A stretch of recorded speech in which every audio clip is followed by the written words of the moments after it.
Deze Mubarak-moskee is daarvan een heel mooi voorbeeld. De instroom van nieuwe Hagenaars betekent een culturele verrijking van onze stad. Om de samenhang in onze maatschappij te bewaren is het echter wel van belang dat we contact met elkaar hebben en dat we met elkaar in gesprek zijn. En niet alleen in tijden van oorlog, zoals nu het geval is, maar altijd.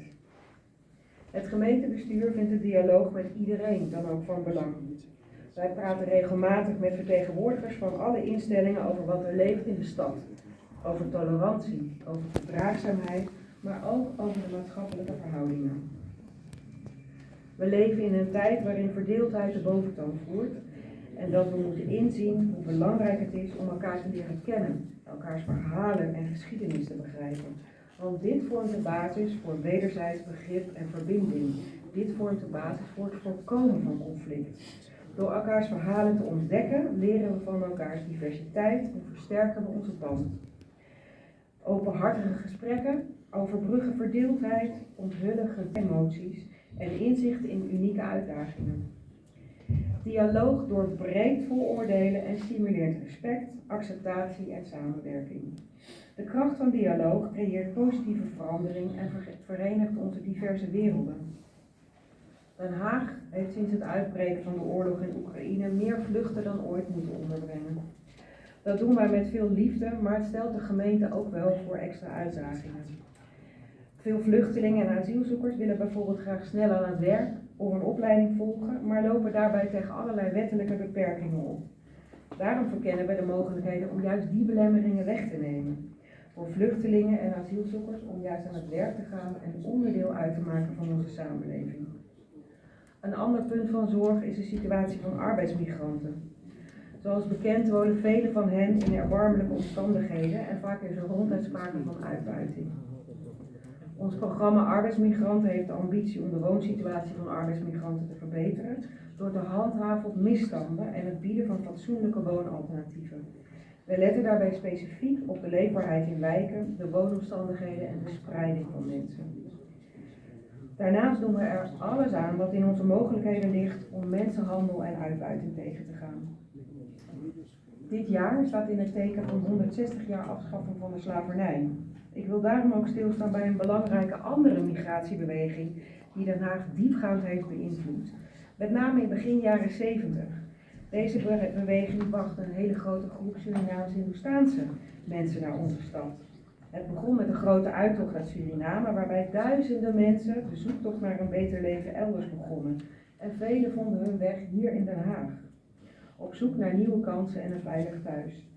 Hun aankomst verrijkt ook onze stad op cultureel, sociaal en ook een economisch vlak. Het is belangrijk om te beseffen dat deze gemeenschap de lasten droeg van de uitdagingen die een nieuw leven in een ander land met zich meebracht. Zoals heel veel gemeenschappen die naar Nederland toekomen, naar Den Haag, moet iedereen een nieuw bestaan hier weer opbouwen in deze stad. En dat brengt allerlei uitdagingen en nieuwe perspectieven met zich mee. De contractarbeiders die in de 19e eeuw vanuit India naar Suriname waren gemigreerd, hadden al eerder een invloedrijke migratiebeweging in gang gezet. En zij en hun nazaten in Suriname hebben onder zware omstandigheden gewerkt om een nieuw leven op te bouwen. En opnieuw in Den Haag werden deze mensen geconfronteerd met de uitdagingen van integratie en het bouwen aan een nieuw bestaan. Helaas komt uitbuiting altijd voor. Mensenhandel maakt slachtoffers, ook hier in Den Haag. Daarbij gaat het om seksuele uitbuiting, arbeidsuitbuiting en criminele uitbuiting. Mensen die naar Den Haag komen om te migreren zijn vaak kwetsbaar daarvoor.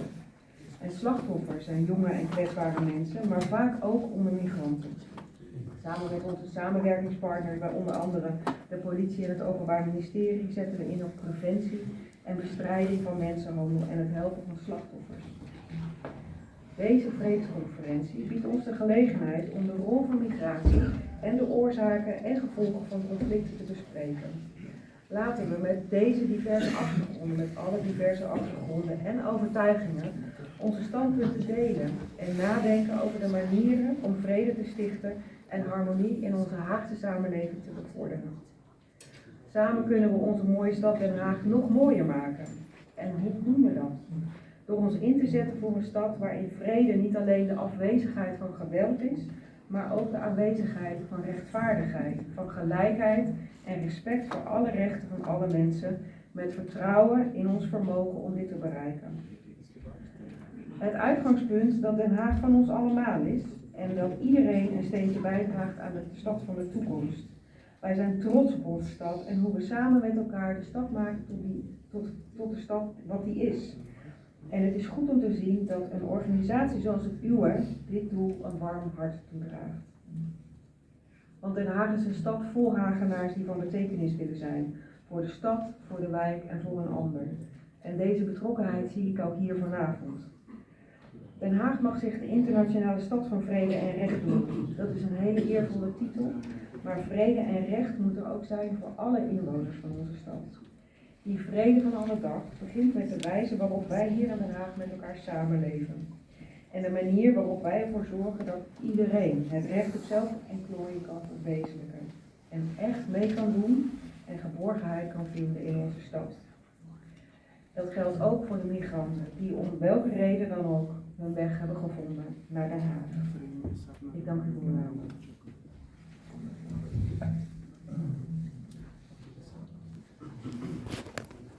Klaassen is universitair docent bij Europa Instituut, faculteit der rechtsgeleerdheid, Universiteit Leiden. Hij studeerde in 2008 af aan de Warwick Universiteit in de politieke wetenschappen. Na zijn studie werkte hij als beleidsadviseur bij Adviesraad Migratie. In 2018 werd hij benoemd tot de lid van de Raad Migratie, een onafhankelijke adviescollege dat gevraagd en ongevraagd beleids- en wetsadviezen uitbrengt aan kabinet en parlement in zaken het vreemdelingenrecht en vreemdelingenbeleid. Klaassen is bestuurslid van de Dutch Association for Migration Research en van de Stichting Migratierecht Nederland Burgsteden. Hierbij verwelkom ik dokter Stef voor toespraak.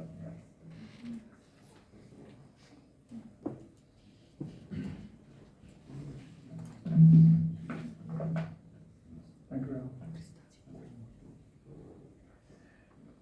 Ja, kijk, dat is goed te wachten. Dank u wel. Dank u wel voor de uitnodiging om hier te mogen spreken vandaag. Wat een eer om hier te zijn. Het was niet tot mij doorgekomen dat vandaag in het Nederlands zou zijn. Ik heb mijn presentatie in het Engels voorbereid. En nu vraag ik u, voorzitter, wat u het liefst heeft, hoe ik verder ga. Maybe then, as a teacher, I ask for my participation of my audience. If I would speak in Dutch now, who of you would not understand me? Is there like a... And you will continue in English as well? Yes, I can continue in English. Yeah. Alright. Okay, then I continue in English. Thank you for the invitation. I'm an assistant professor of immigration law. I'm a teacher of immigration law, and this is also how this invitation to speak here was extended to me. One of your members of your community was a student in my course, Mr. Gugaze, and he was so kind to introduce me to this community. Thank you, Mr. Gugaze, for this, for bringing me in touch with your community. It's an honor to be here today to present today. The question that I was asked to talk about is too big for me. I'm a simple teacher of immigration law, and the issue of peace is too difficult for me to handle, especially in a time when just a plea for peace can already be politically misunderstood. That's why I want to talk today about what I think is essential to have peace, and that is respect for human rights. I'm a teacher of human rights in my courses in immigration law, and I want today to approach the issue of peace from the need to respect human rights. And I have selected one human right that I want to talk about, and that is the right to equal treatment. And in my presentation, I want to have a plea, in a discussion about migration, a plea for the principle of equal treatment and the prohibition of discrimination. And I want to actually make a plea for more equality in terms of passports. So passports would mean the same for anybody that has it from different states. And I will start my presentation negatively, and I will try to become more positive as I go along. I've now tried to go to the next sheet, but I don't know. Oh, let's go. Now I clicked it many times, so probably it was. I want to start here. Where are we? The discussion about immigration in Europe. On my sheet I put a news item, a blog item on the weaponization of migration. The idea that states are actually using immigration as a weapon in international politics, in geopolitics. States that push groups of migrants to another state, creating a security threat. That is currently what the European Commission is considering. And in my next slide, there we go. It is even pushed to the extreme, where NGOs that help people that are in need on the seas, help people to reach safety, are being made suspect of type of human smuggling, again, pulling migration in this security wheel. And I want to pull it back to a more human rights perspective.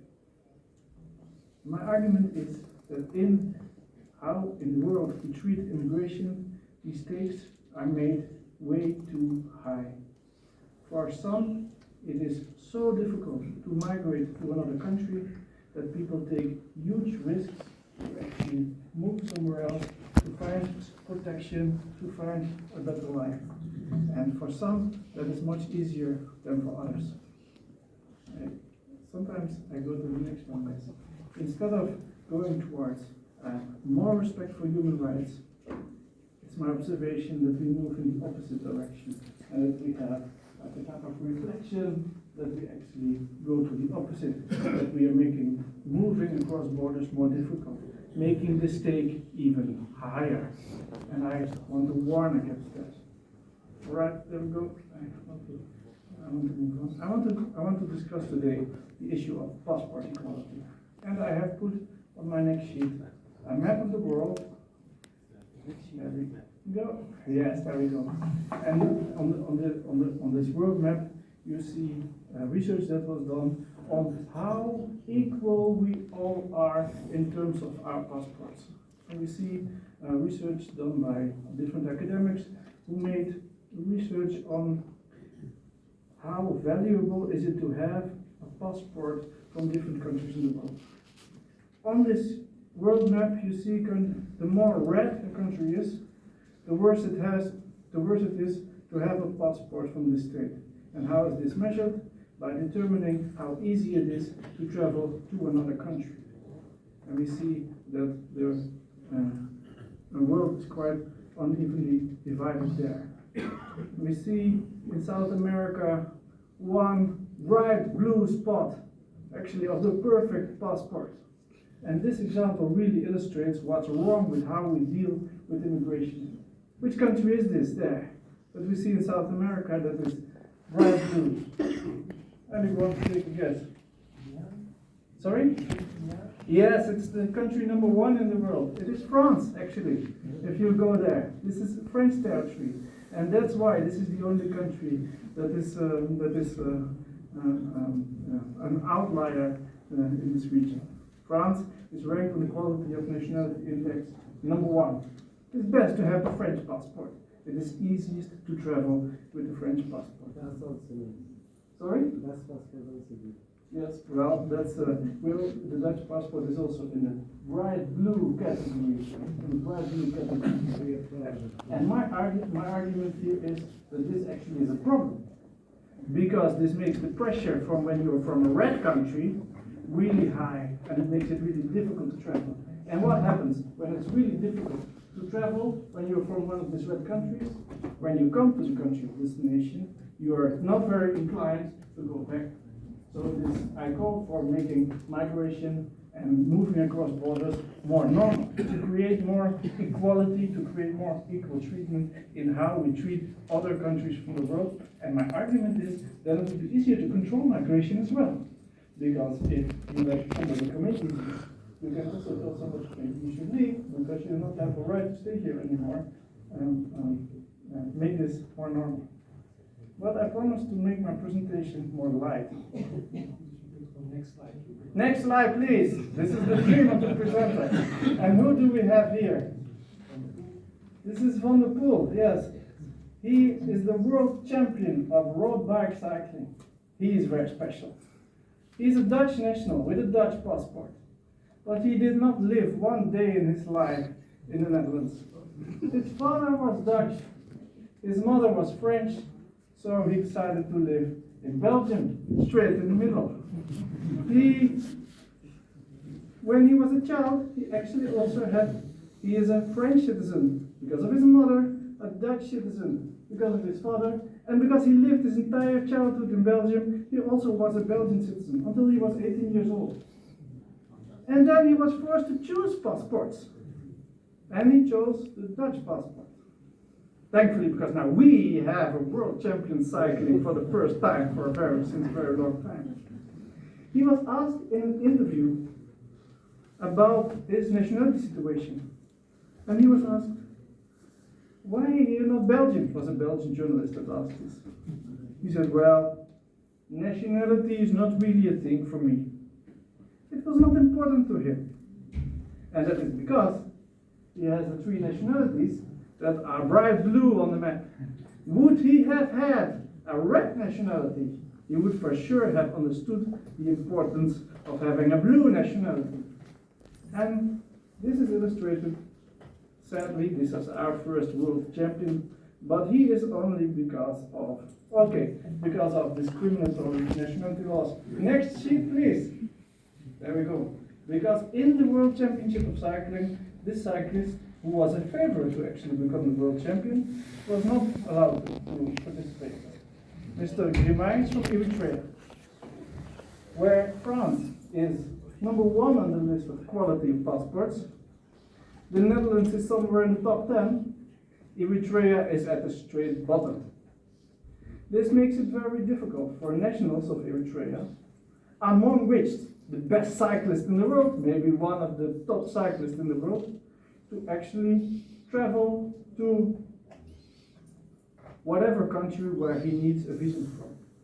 Because the idea is if an Eritrean travels across borders, then he's probably going to apply for international protection.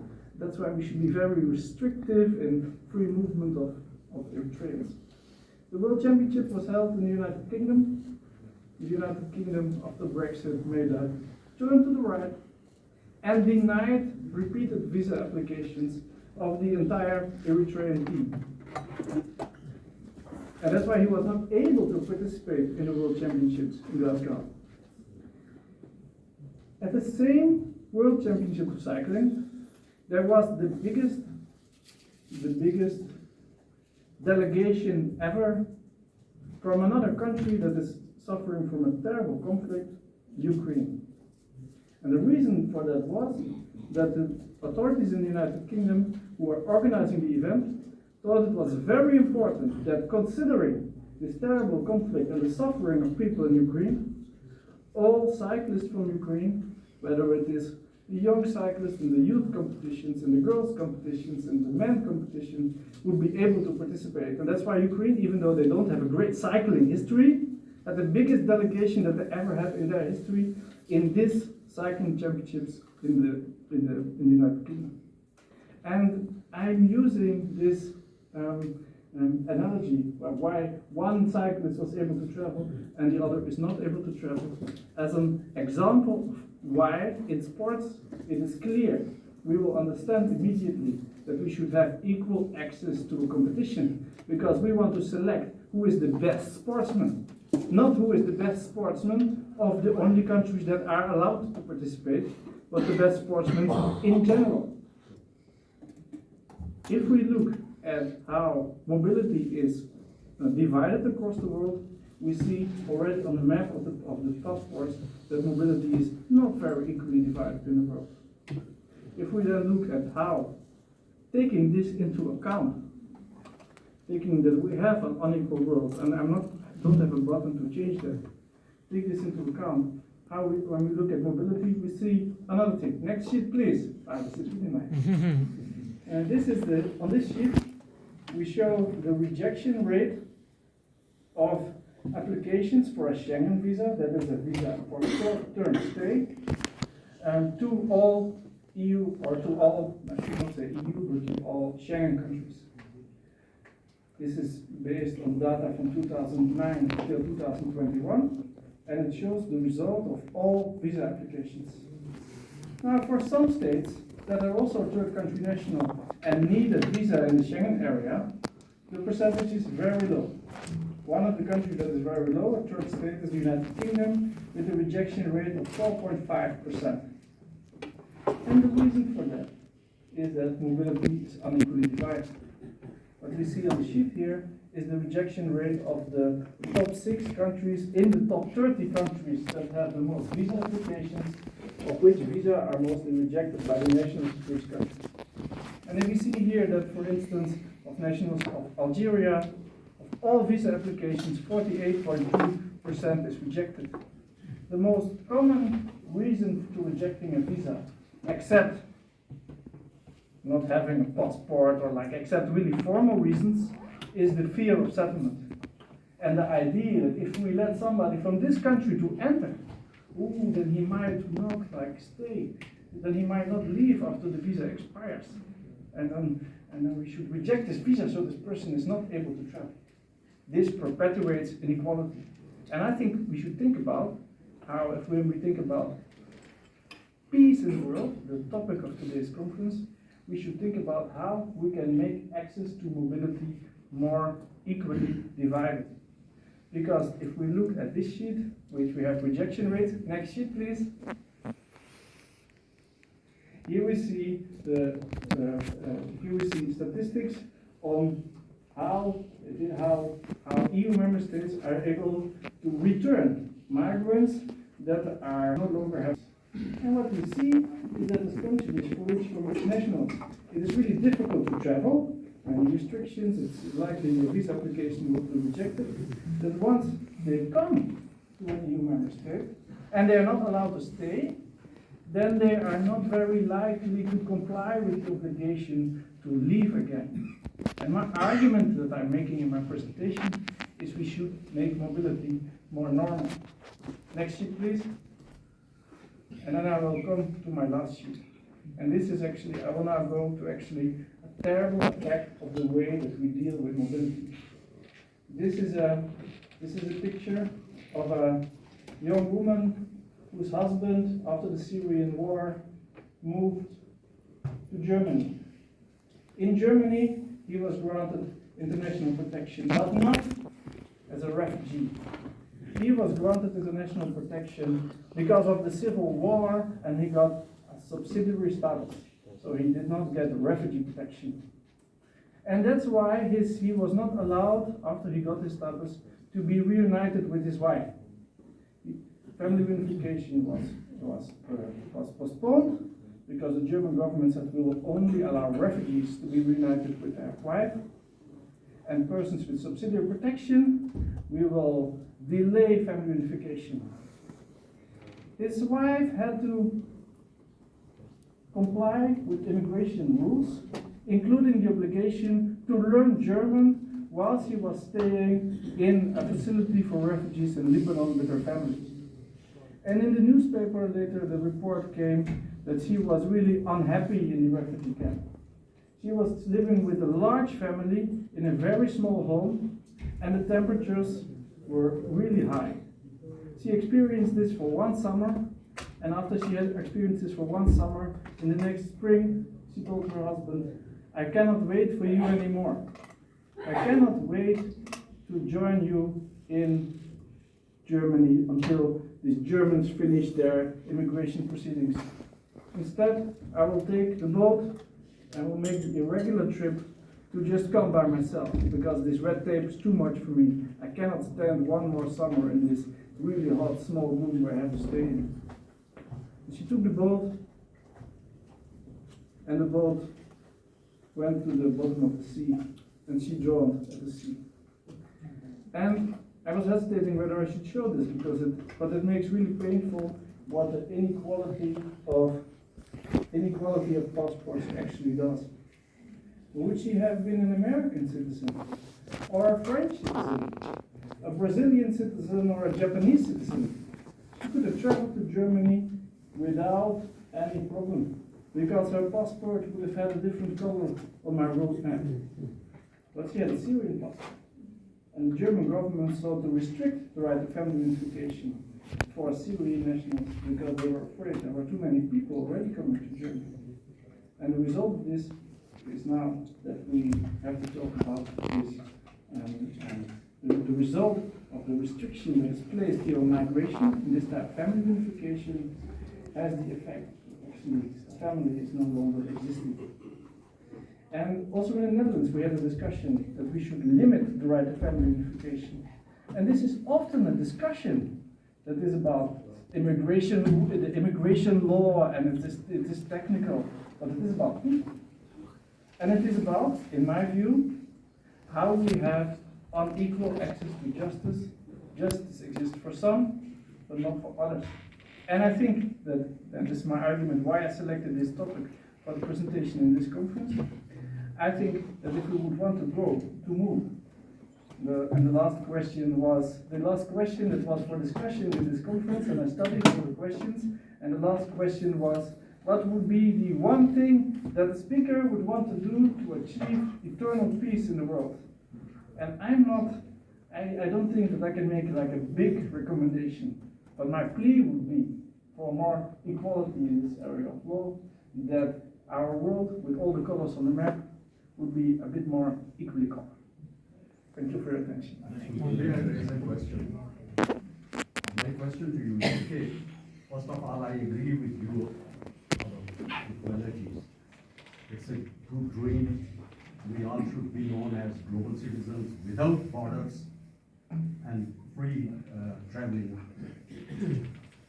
But my question goes to you, that you are fully aware of unfortunate scenarios in Africa, in Asia, where economic situations are worse, despotic regimes are over there. So the moment those borders are open, the moment the equality of the passport is ensured, that means that influx of refugees from all over Africa and from other world as well. So how can these countries tackle the influx of refugees coming to this area? Don't you think it needs to be channelized? Yes, thank you for your question. It is of course like, I was asked this week by a former member of parliament in a discussion, are you an advocate of complete open borders? And I said, yes, but only in the end. Only when the world is not as unequal in terms of safety and economic circumstances as it is now, we can achieve this. In the European Union, we had two Europes before 1989. We had the Europe on the west side of the Iron Curtain and on the east side of the Iron Curtain. And before 1989, it was almost unthinkable that we would have to create like full equality. And now a Romanian national and a Polish national can freely establish themselves in the Netherlands, in each EU member state. I heard the councillor talking about like the difficulties that are there with labor migration, but equality was achieved. And The Hague is not, arguably, there is quite many Polish workers, Romanian workers here, but the language on the street is still, I mean, I would also be considered a foreigner when I talk Dutch. My accent is not like they talk it in The Hague. So I take your point and I take it seriously. It is true that if you would like have open borders at this moment, probably the effects would be difficult to manage. But I think with small steps, we should try to create more equality in mobility, so that for a person that comes from one of the 6 countries that was on the list of like visa rejection rates, it does not become so difficult to actually go. In the beginning of this year, end of last year, there was a scandal with the Dutch Ministry of Foreign Affairs using an algorithm in visa applications that Moroccan nationals, actually men in the age of 20 to 40, it was almost impossible to get visa. So if we need to start somewhere, in my plea for more equality, then let's stop with these discriminatory algorithms. And the next step, let's try to, and I take your point, and it's a valid point, maybe we need to go in small steps, but I think the policy should be directed towards that and not in the opposite direction. Thank you. Sorry for taking too long. Dank u wel. We gaan weer overschakelen naar Nederlands. Ik hoop dat iedereen in het Engels deze toespraak heeft begrepen. En we gaan nu naar de volgende spreker. En dat is de heer Harry van Bommel. Oh ja. Wethouder Papier gaat ons nu verlaten. En we willen nog dankbetuiging doen voor haar deelname in deze conferentie. En de voorzitter van onze gemeente, van onze Ansarullah, geeft bloemen aan wethouder Papier voor dankbetuiging.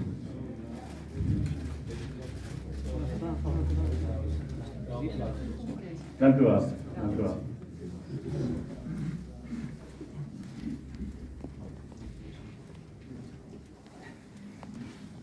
Oké, dan nu gaan we verder met onze volgende spreker. En de